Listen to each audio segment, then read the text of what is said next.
여러분 안녕하십니까. 강신업 변호사입니다. 자, 미국이 3,500억 달러 투자에 대해서 강공을 하고 있는데요. 트럼프가 강공을 하고 있는데요. 이게 트럼프의 실리 챙기기냐 아니면 이재명 정부에 대한 불신이냐라는 얘기가 나오고 있습니다. 미국은 한국이 지난 7월 말 구두로 약속한 이 3,500억 달러 이 대미 투자를 둘러싸고 협상 강도를 높이고 있는데요. 이를 두고 워싱턴의 강경 기조가 단순한 경제적 실리 추구를 넘어서 이재명 정부에 대한 불신의 신호로 읽힌다라는 해석이 나오기 시작했습니다. 한국은 전체 3,500억 달러 투자 가운데 지분 투자를 약 5% 정도로만 하고 대부분은 현금 이동이 없는 보증이라든가 또 대출로 떼오려 했습니다. 그러나 미국은 일본과의 합의서처럼 사실상 투자 백지수표에 가까운 방식을 요구하고 있는 겁니다. 일본은 이미 5,500억 달러를 전액 현금 지분 투자로 하기로 했고 집행을 했습니다. 그리고 투자처도 미국에 전부 일임을 했습니다. 문제는 우리가 그렇게 할 수 없다는 겁니다. 한국의 애완 사정입니다. 4,163억 달러 규모의 애완 보유액을 갖고 있는데요. 그리고 우리가 1년에 조달할 수 있는 돈은 200억 내지 300억 달러에 불과합니다. 그런데 이런 3,500억 달러라는 대규모 현금을 집행할 경우에 원달러 환율이 급등하게 되고 1997년 금융위기에 준하는 충격을 초래할 수 있게 된다는 겁니다. 이 때문에 한국은 무제한 통화 스와프를 사실상 필요 조건으로 미국에 내세웠지만 미국은 거부 의사를 밝히고 있습니다. 통화 스와프는 말이죠. 애완위기나 금융 불안 상황에서 애완 유동성을 확보하기 위한 조치인데요. 이재명은 이제 뒤늦게 그걸 알았는지 통화 스와프 없이는 3,500억 달러를 투자할 수 없다는 입장을 취하고 있는데 그럼에도 불구하고 트럼프는 요지부동입니다. 그럼 트럼프가 말이죠. 통화 스와프 없이 3,500억 달러를 투자할 수 없다는 한국의 입장을 모르지는 않을 겁니다. 한국이 조달할 수 있는 금원이 1년에 200억 내지 300억 달러에 불과하다는 사실도 이미 캐치했을 겁니다. 그럼에도 불구하고 3,500억 달러를 현금으로 다시 선불로 요구하는가 하면 또 2,000억 달러를 더 투자하라고 오히려 적반하장식으로 더 많은 요구를 하고 있습니다. 왜 그럴까요? 자, 청개구리 전법을 쓰고 있다는 거죠. 트럼프가. 여기에는 분명한 이유가 있습니다. 그리고 그 이유를 강신업 TV에서는 이미 여러분들께 소상히 말씀드린 바 있습니다. 트럼프가 지금 바라는 것은 단순한 경제적 이익이 아니라는 겁니다. 더군다나 3,500억 달러를 보증으로 해준다, 대출해준다, 그건 말도 안 되는 소리입니다. 뭐하러 트럼프가 말이죠. 한국에서 3,500억 달러를 대출해 갑니까? 그리고 뭐하러 보증을 요구합니까? 미국은 기축통화국입니다. 막말로 얘기해서 달러가 필요하면 국채를 발행할 수도 있습니다. 돈을 찍어버리면 됩니다. 우리한테 빌려갈 정도는 아니라는 겁니다. 우리 돈을 빌려다가 뭘 하겠습니까? 결과적으로 뭐냐? 3,500억 달러를 여기다 투자하고 그리고 여기 들어와서 한국의 기술로 미국의 제조업을 건설하고 발전시키라는 겁니다.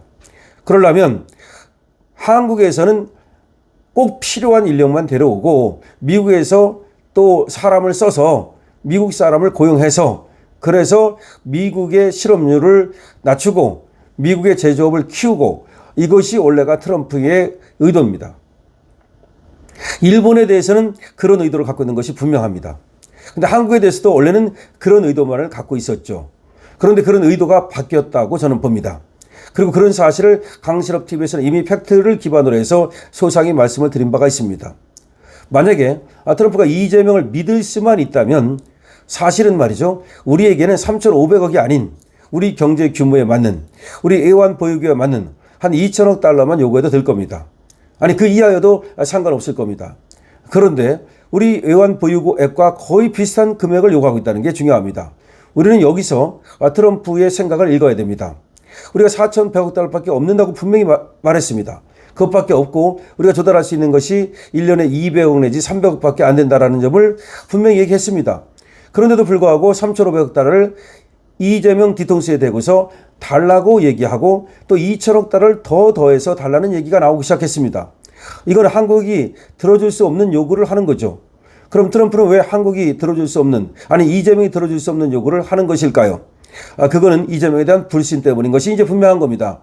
처음에는 이재명이 가서 셰시하고 말을 잘 듣는 것처럼 보이고 트럼프가 또 슬쩍 쳤다 빠지고 하니까 설마 트럼프가 경제적 이익을 위해서 그러는 거지 한국의 이재명 좌파에 대해서 응징을 하는 것은 아닐지도 모른다라는 그런 의심의 보도가 있었던 겁니다.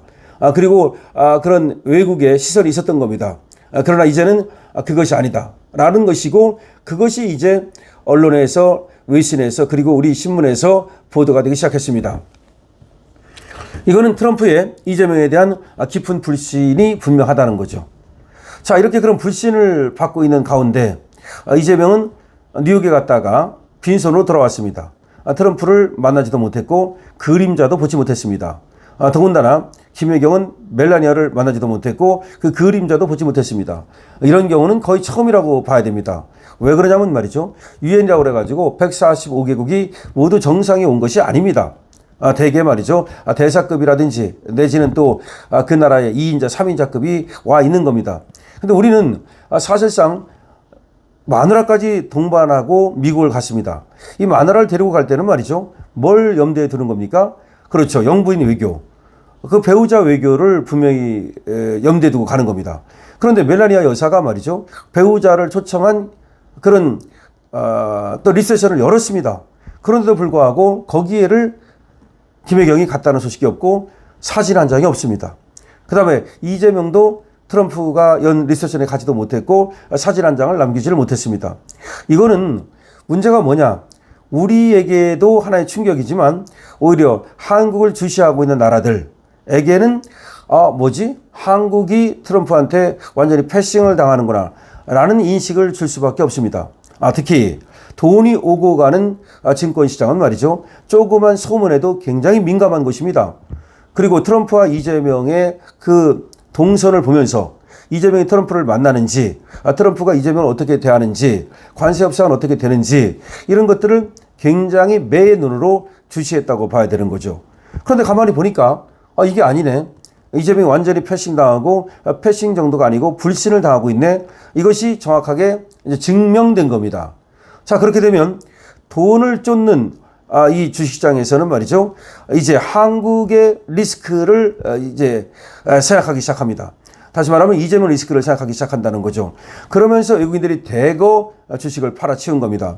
그러잖아도 우리 주식시장은 나빴습니다. 전체적으로는 굉장히 부진했고 다만 삼성전자와 하이닉스가, 특히 하이닉스가 장을 이끌었던 겁니다. 그런데 반도체에 대해서도 이제 관세가 부과될 것이 거의 확실시되고 의약품에 부과하지 않았습니까? 또 트럼프의 이재명에 대한 불신이 확실히 드러나면서 이제 애완시장이 요동치기 시작한 겁니다. 그래서 원달러 환율이 급등하기 시작하고 주식이 급락하기 시작한 겁니다. 이거는 그런데 금방 해결될 리가 없습니다.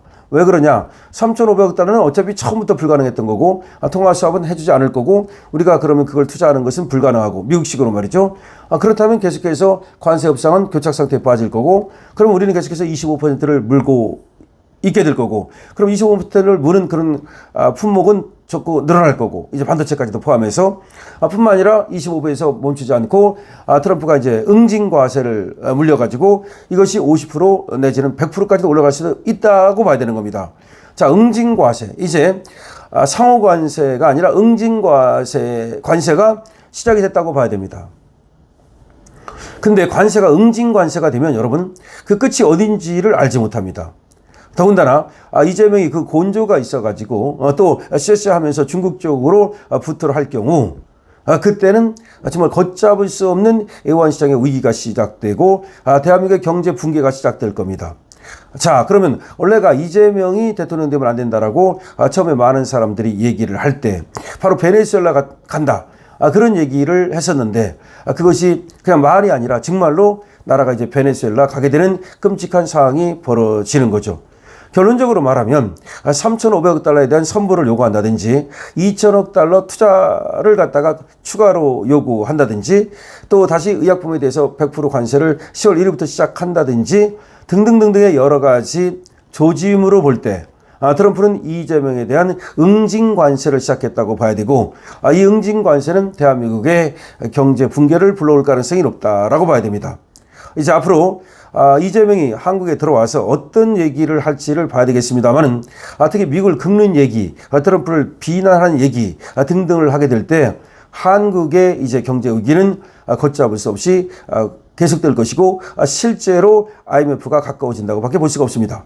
여러분들 어떻게 생각하십니까? 여러분들의 응징관세 강신업 얘기에 대해서 의견을 주시고요. 강신업 TV를 응원하신다면, 강신업 변호사의 말이 맞다고 생각하신다면 222원을 많이 주시기 바랍니다. 강신업 TV에 대해서는 좋아요와 구독을 주시고요. 강신업 TV에 쇼핑몰 있습니다. 들어가 보시고 강신업 쇼핑몰에 대해서도 많은 관심을 부탁드립니다. 강신업 TV입니다.